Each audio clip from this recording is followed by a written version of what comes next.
vous êtes là? Bienvenue à l'épisode 2 d'Adossez-vous, l'épisode qui traite sur l'alimentation. Cette semaine, évidemment, nous avons un chronique ta mère. Nous rencontrons un cuisinier.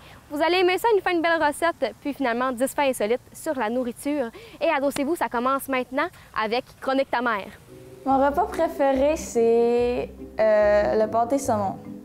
Mais comme frais, là, avec des os de saumon dedans. Sophia, son repas préféré, c'est, je dirais, les scampi, la fondue, les crevettes. Ouais. Mon repas préféré... Je me suis découvert une passion pour les burgers. J'en ai mangé un récemment, puis j'ai fait « Hey, j'aime ça! » Hey, j'aime ça! Mais tu sais, j'avais remarqué avant, mais j'avais pas remarqué à quel point j'aime ça. Ça m'arrive des fois, je suis couché le soir, puis je suis comme « Hey, j'irai en même temps de me pogner un burger. » C'est comme conquis parce que je suis pauvre puis j'ai pas de char, là, mais... J'ai découvert un amour pour les burgers assez récemment. Benjamin aime beaucoup les choses asiatiques et les cochonneries. C'est des trempettes 3 étages avec des tostitos. Ou bien des sushis, c'est tellement bon, mais avec un palais, c'est pas le fun à manger, fait que le truc 3 étages. Dimi, ton repas préféré, poutine? Mon repas préféré, c'est les tacos, parce que c'est tellement bon. Son repas préféré, des tacos. Ouais, elle demande des tacos. Je veux des tacos, à sa fête, je veux des tacos, des tacos. Mon repas préféré, la poutine. Si je parle pas de repas, ça va être comme dessert, genre les biscuits Oreo. Mais son repas préféré, je voudrais vous dire le pâté au poulet. Oui, elle aime bien le pâté au poulet. Mon repas préféré, c'est les vols au vent, faits par mon père, ou les sushis, j'aime bien ça aussi. Le repas le repas préféré d'Anne-Frédéric, les moules.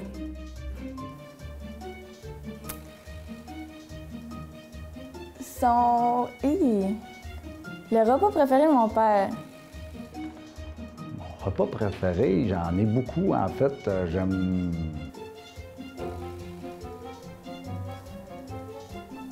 La pizza, je sais pas. Tout ce qui est bien préparé, tout ce qui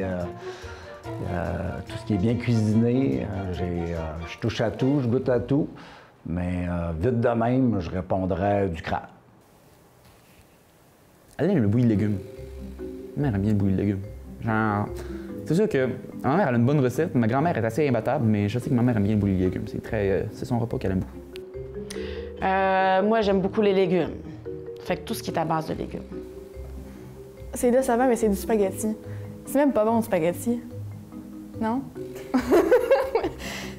Mon repas préféré, bon, personnellement, moi, j'aime tout. Quand je vais mourir, il y a une chose que je vais être déçue, ça va être de ne pas avoir goûté à tout ce qui existe. Mais mon repas préféré, c'est le spaghetti. Le repas préféré de ma mère, je crois que c'est le steak avec du vin. Mon repas préféré, la poutine. Le repas préféré de ma mère. Mon repas préféré... C'est parce qu'elle aime pas mal tout. Elle m'a jamais dit ça, j'aime ça. C'est mon repas préféré, tu sais. Je peux pas dire c'est quoi son repas préféré, je suis pas capable. Je pourrais vous dire des pâtes. Ma mère, je pense que son plat préféré, c'est aussi les sushis. Elle aime beaucoup ça, puis dans le fond, je ressemble à ma mère. Mon repas préféré, possiblement là, tout ce qui tourne autour des sushis, fruits de mer. Mon père, il se débrouille, tu sais, mais j'aime mieux quand ma mère cuisine. Parce que, mettons, quand il me fait des... J'aime pas ça, les omelettes, puis quand il me fait des œufs, il met du lait dedans, puis il dit que c'est des œufs, mais sinon, quand tu mets du lait, c'est une omelette. Dans ce que je sais cuisiner, je me débrouille bien. J'aime bien ce que je cuisine, mais je suis limité.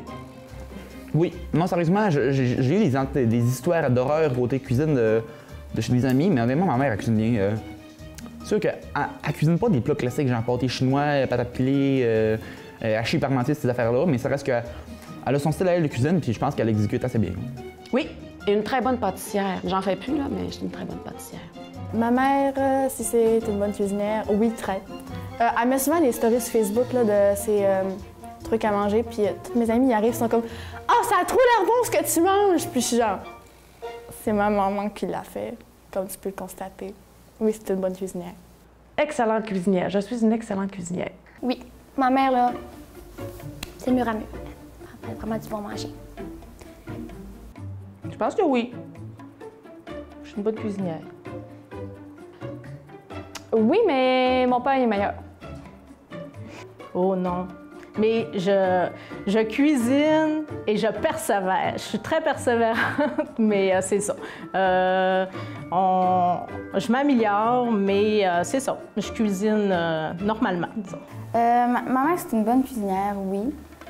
Mais là, avec le travail, ces temps-ci, elle a moins le temps de nous faire de la bouffe, puis c'est plus acheter, là. Mais je mets pas tant de pression avec ça. Mais oui, elle cuisine super bien, maman. Je me considère comme une assez bonne cuisinière quand j'ai le temps de faire des bons repas, là, oui. Je pense que oui, je pense que je suis une bonne cuisinière, là. Parce que, ben, tu sais, je me débrouille, puis j'essaie des affaires, mais je pense que oui. Sophia, on va dire qu'elle est limitée aussi. Je pense que oui, je pense que je suis une bonne cuisinière. Moi, honnêtement, ben, moi-même, travaillant au mec cuisinier du métro des Boutins, j'espère que oui. Parce que sinon, je pense que ce serait un peu décevant pour eux autres d'avoir un cuisine mâle. Mais tu sais, je pense que oui, je suis pas. C'est sûr que je suis pas non plus Gordon Ramsay, on s'entend que je suis pas à ce niveau-là, mais je pense pas pire, je me débrouille. Moi, si je suis une bonne cuisinière, non, pas vraiment. C'est pas génétique. Dimi, oui, ça s'en vient bien. Elle est une bonne cuisinière, Amy Rose. Oui, ça se développe. Alors, il y a encore de l'expérience à prendre. Oui, quand même, oui. Je fais des très bons repas et des très bons ramen. Est-ce que Maud est une bonne cuisinière? Ben oui, dans ta cuisine. Moi, bonne cuisinière, je sais pas. J'ai encore des expériences à faire. Il y a 2 ans, l'année passée, je savais pas comment cuire des pâtes. Anne-Frédérique n'est pas du tout une bonne cuisinière. Ça laisse un peu à désirer, mais je suis très bonne pour faire des biscuits.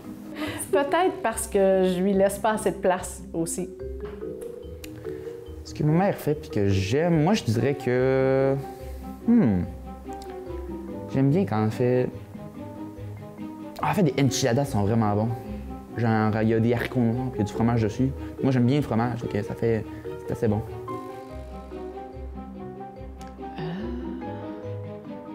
Ben, aussitôt que je fais des affaires végétariennes, tu sais, des versions végétariennes de hamburgers, ça, c'est sûr qu'ils vont embarquer là-dedans.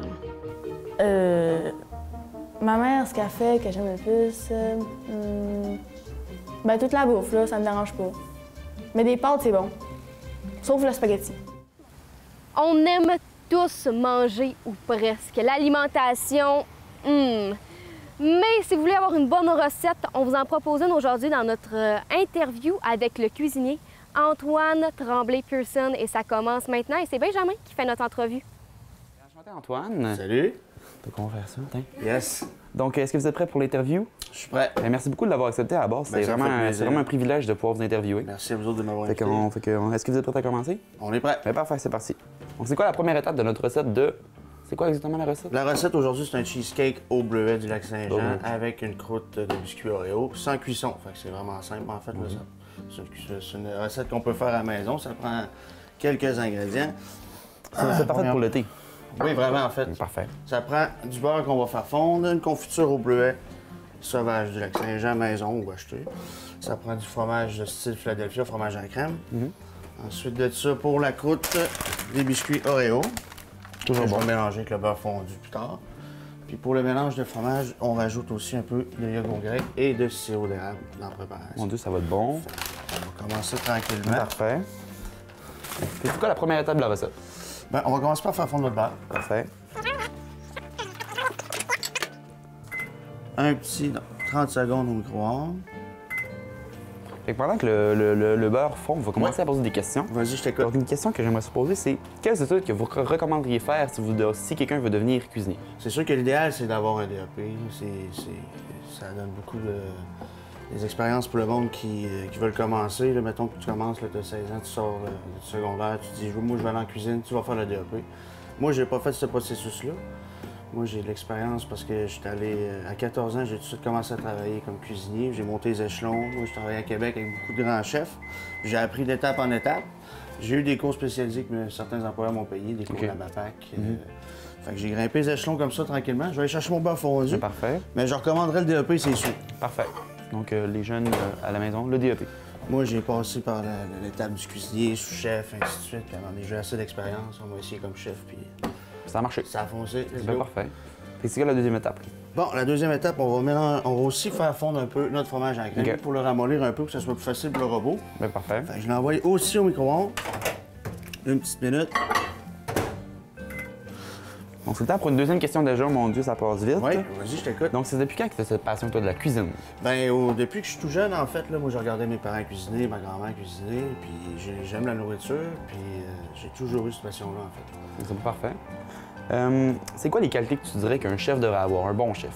Il faut être patient, il faut être déterminé, il faut être aussi assez strict là, avec ses collègues, il faut être minutieux aussi dans les recettes, puis être passionné aussi, là, comme on vient d'en parler, c'est très important. Il faut tout le temps être à la recherche de nouveaux goûts, à la recherche de nouveautés, il faut tout le temps se réinventer, être au goût du jour. Il ne faut pas avoir peur de goûter, il ne faut pas avoir peur d'essayer. C'est parfait. C'est quoi que vous aimez le plus dans la cuisine? Là? Bien, j'aime beaucoup le côté social. C'est le fun de manger ensemble, un petit verre de vin, une bonne brochette marinée. Le côté social, on jase, on mange, c'est le fun. On a le goût de la vie, le goût de la nourriture. C'est toujours bon la nourriture. Ouais, vraiment. C'est quoi votre plus grand but par rapport à la cuisine? Que ce soit côté carrière, que ce soit côté faire des plats? Bien, c'est sûr qu'un jour, j'aimerais pas ça avoir mon propre restaurant. Un petit resto pirate qu'on appelle, un petit 20 places, air ouvert, vraiment friendly, avec des menus qui rotationnent à toutes les semaines, au bout du jour. C'est sûr que ce serait un but ultime, ça, à atteindre. Je pense que ce serait capable d'être. Je pense que ce serait atteignable. Oui, ça serait réalisable un jour. C'est même parfait. Fait que. Ensuite, on va tout enseigner à enchaîner avec le cheesecake. Oui, OK, on continue. Fait que on va chercher notre fromage qui a été un peu ramolli. C'est parfait. On envoie ça au complet dans le robot. Avec notre yogourt. Ça a déjà l'air bon. Ça risque d'être pas si pire. Ce qui est le fun de ce sauce-là, c'est qu'il n'y a pas de cuisson en fait. Fait que c'est très facile à réaliser. C'est vraiment parfait pour les gens qui veulent pas cuire des affaires pendant l'été puis que c'est trop chaud. Le genre de recette qu'on verrait à un souper presque parfait. C'est sûr. Qui n'aime pas un souper presque parfait? C'est vrai. À part les chefs. C'est vrai. Fait que pour la quantité de yogourt, on va y aller à l'œil, mais une demi-tasse, là, ça serait l'idéal pour aller avec une brique de fromage fondu comme ça. Un soupçon de sirop d'érable parce que c'est du goût grec nature, fait qu'on va y envoyer un petit peu de goût, juste pour dire.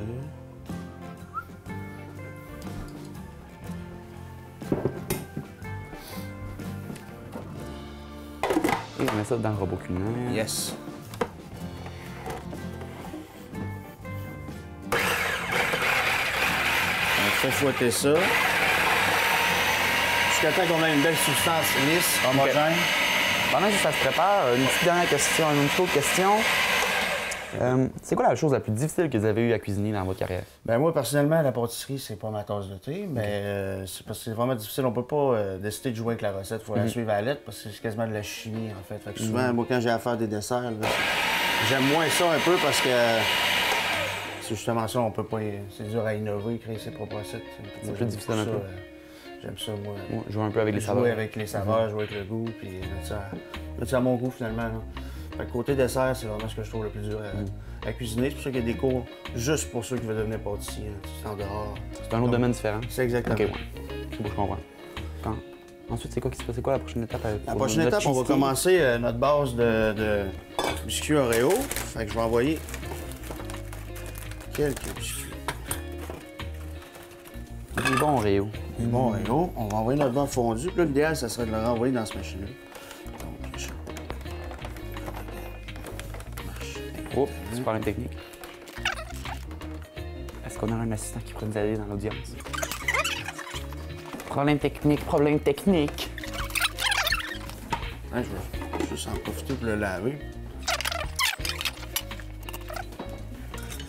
Oh, ça sent bon. Oh, ça sent bon. Oh là là. Ça me... Je vous recommande à la maison de faire la recette qu'on fait pendant cette interview. Je le sens, je l'ai pas goûté, mais je le sens et c'est excellent.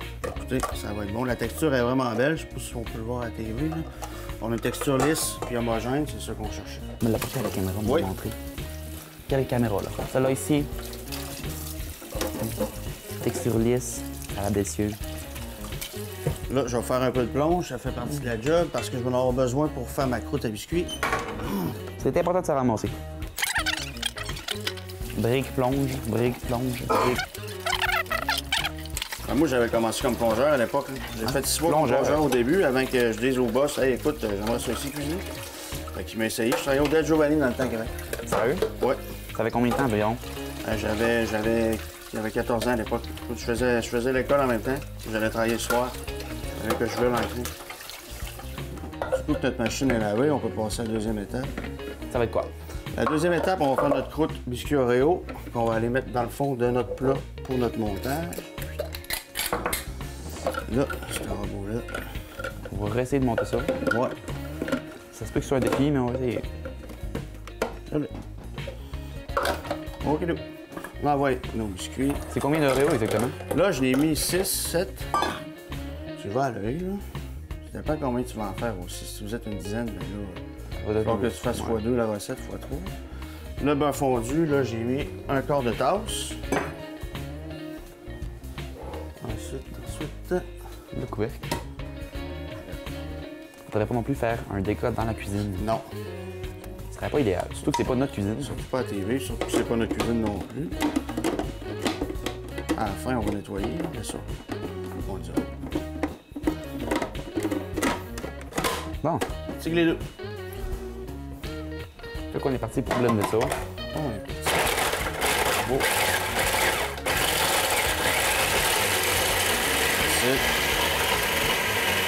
On a tout le temps faire une autre question. Ben, vas-y. Ben, parfait. Petite question un peu plus cocasse. Est-ce que toi, tu préfères le sucré ou le salé? Moi, je suis plus du genre salé beaucoup. Un dessert de temps en temps, j'aime bien ça, mais vu que j'aimerais vraiment beaucoup le sucré, je serais peut-être dans le domaine un peu plus de la pâtisserie, mais je suis vraiment plus salé. J'avais pas mélangé les deux, par exemple, les recettes sucré-salé. C'est toujours bon. C'est toujours bon. C'est sûr. Effectivement. Je vois un fait pour le salé. C'est un petit saut de mots de question de la cahier tant qu'on est là. C'est quel conseil que vous donneriez à un jeune qui veut devenir cuisinier ou chef? Bien, c'est sûr que là, je dirais pas de faire exactement le même parcours que moi. Là. Je conseillerais d'aller faire le DEP. Mais un n'empêche pas l'autre. Hein. Tu peux faire ton DEP puis tout de suite te lancer en cuisine. Il demande tellement de cuisiner partout que même sans expérience, là, tu peux avoir une belle formation, là, même sans ton cours. Puis certains entrepreneurs vont même aller jusqu'à payer le cours. Là. Sérieusement? Bon, ben, c'est payant. Maintenant, vous savez, les jeunes conseils économiques, et ça paye, cuisinier. Ça paye quand même, oui. C'est correct, c'est pas... On n'est pas trop à plein, là, ça va. Ça va, parfait. Fait que, ensuite, c'est quelle étape qu'on préfère ensuite? Bien là, on va checker si notre croûte est pas correcte. Je vais renvoyer quelques biscuits dedans, comme je vois qu'il en manque un peu. On va envoyer, mettons, 2. On va checker après ça notre texture. C'est quoi la texture qu'on va avoir avec cette recette-là? Bien, c'est sûr qu'on veut un côté plus granuleux, OK? On veut pas que ça soit trop lisse? Trop lisse non plus, parce que c'est le fond, c'est comme un fond de tarte, si on veut, qu'on va envoyer dans le fond de notre plat de service. Fait que... On veut quand même que ça soit assez grossi. Comme là, c'est une texture qui me plaît. On y va. Je sais pas si vous voyez à la TV la texture. C'est plus granuleux. Là. Le beurre vient juste comme amoindrir un peu notre biscuit pour qu'il soit trop dur à manger. Je vous rappelle que c'est un cheesecake au fromage sans cuisson, à la pâte Oreo, évidemment au bleuet du Lac-Saint-Jean aussi. Fait qu'on envoie ça dans le fond, sans trop compacter non plus. On s'en vient faire un beau fond. Une belle épaisseur. Juste, vous voyez bien. Quand même uniforme. On va avoir besoin. On envoie de notre préparation au fromage, au yogourt et au sirop d'érable en deuxième étape. Ouh là là, c'est décadent. Ça va être assez cochon. Ben, Ce qui est le fun, c'est que c'est vraiment simple. Ça n'a pas l'air très compliqué, en tout cas. Non. Je serais capable de le faire. On fait notre montage. Comme ça. Je l'ai un peu salopé. C'est vraiment pas grave. Notre confiture de bleuet sauvage du Lac-Saint-Jean qu'on vient juste recouvrir. comme ceci. Pas besoin d'en mettre trop. Parce qu'on va rajouter un petit kick du fromage au chocolat. Voyons, du bleuet au chocolat, des pâtes attrapistes en déco. Comme ça. Puis on va conserver. Oh mon Dieu, on va montrer à la caméra. On aurait pu mettre des pistaches aussi, ou des amandes, des noix. OK, vraiment quelque chose pour mettre. mettre. De la petite déco à la fin. Du chocolat au bleuet, des pâtes attrapistes. C'est parfait. Il peut enlever. Ça, le chocolat au bleu des pâtes attrapistes, c'est le meilleur, mais on peut aussi le faire à la maison, évidemment. On choisit sa pastille de chocolat préférée, on fait fondre, mélange ça des bleuets, on l'envoie au four. C'est toujours bon. C'est toujours bon. C'est difficile à rendre pas bon. Vraiment. Fait qu'est-ce qu'on pourrait goûter? Ben, mais qu'on peut goûter. Oh mon Dieu. Je te laisse y aller. Merci beaucoup. Ça, là, ça va être ton plat, parce qu'avec le virus actuel, on prendra pas de chance. On mangera pas dans le même plat, j'en mangerai un plus tard. C'est ça qu'on Daniel Vézina dans les chefs. Là. Bon, essaie de prendre un peu de tout. C'est bon? Avec un petit dessert de même, là, l'été, c'est l'idéal. Ben frais, avec les biscuits Oreo puis le fromage. C'est vraiment bon, faut que j'aurais peut-être pas le temps de parler. On va finir l'interview. OK. Après ça, on va manger. Inquiétez-vous pas, public, faut pas gaspiller. Dernière question de jeu, mon Dieu, ça va vite. C'est quel indispensable qu'il faut avoir dans une cuisine? C'est quels les objets les plus importants à avoir dans une cuisine? Bien, c'est sûr que les instruments de cuisine classiques sont très importants, là, mais la plupart des cuisines fonctionnent au propane dans une cuisine de restauration. Là, ça prend un ciron, un piano qu'on appelle. Sinon, ça prend un four, un combi ou une table chaude aussi, c'est très important. Les poêlons sont importants. Tous les instruments de cuisine, des robots coupes, ça prend ça aussi, ça nous sauve énormément de temps. Sinon, en dehors de ça, belle chemise de cuisine, puis t'es en plus de ça. Eh bien, merci beaucoup pour participer à cette interview avec nous autres. Ça fait plaisir. Comme ça, hein. N'importe quand. Merci beaucoup.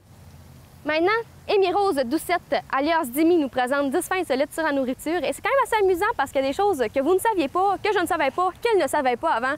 Et donc, nous allons nous coucher moins niaiseux ce soir après cette chronique. On mange tous. Ça, c'est... Je viens pas de vous apprendre quelque chose, là. Mais on sait des choses sur la bouffe, genre qu'il faut que tu manges, puis... ben, t'en manges, là. Mais il y a d'autres choses qu'il faut savoir aussi, là. Ben, t'es pas obligé de le savoir, mais moi, je vais te le dire pareil parce que je trouve ça intéressant. Donc, c'est pour ça qu'aujourd'hui, je vais t'en dire 10. C'est des faits insolites sur la nourriture que tu savais peut-être pas. On va commencer avec le premier. C'est que chaque année, savais-tu que tu mangeais 500 grammes d'insectes dans ta bouffe par année?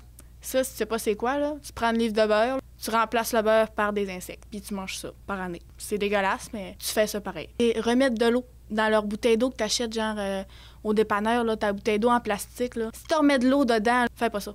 Ben, il y a des bactéries là-dedans, puis les bactéries, si tu remets de l'eau, les bactéries vont se développer encore plus vite.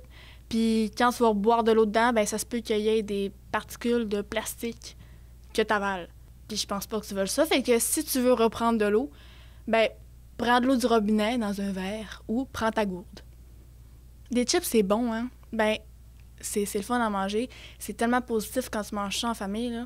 Mais ça n'a pas été fait positivement, non. Il y avait un cuisinier qui s'appelait Georges Crum, qui, lui, c'était un cuisinier, puis il était vraiment fâché que son client retourne tout le temps ses frites parce qu'il n'était pas assez mince. Fait que lui, il a pogné les nerfs, puis il a décidé de couper les frites le plus mince possible. Fait que quand il aime ça dans la friteuse, ça a fait des chips. C'est quand même le fun parce que ça, là, ce petit malentendu-là, ben, ça a fini positif parce que le client était assez content.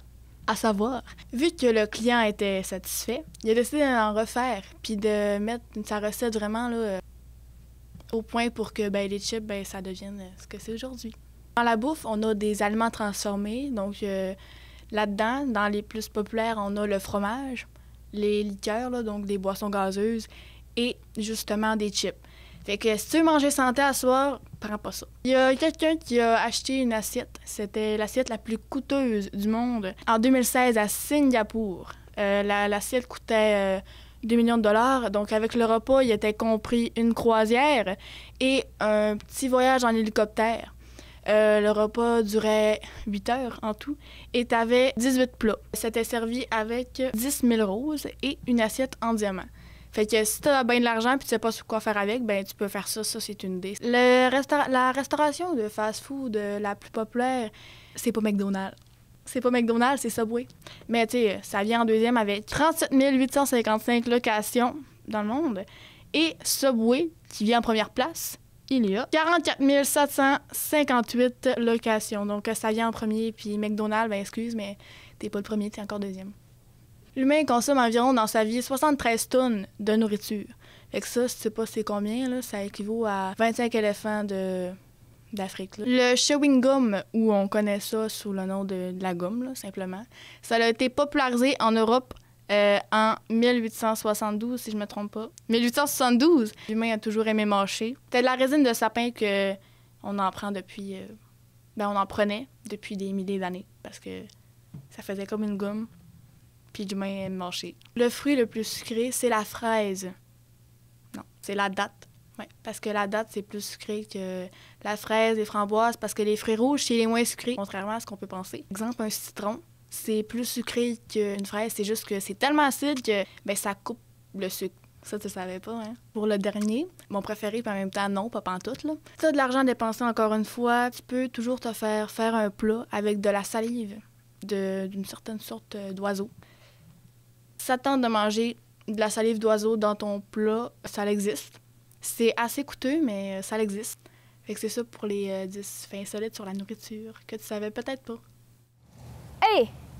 C'est ce qui conclut notre épisode sur l'alimentation. On se revoit la semaine prochaine sur un sujet quand même assez smooth, un sujet que, on va se l'avouer, nous intéresse tous un peu à l'intérieur.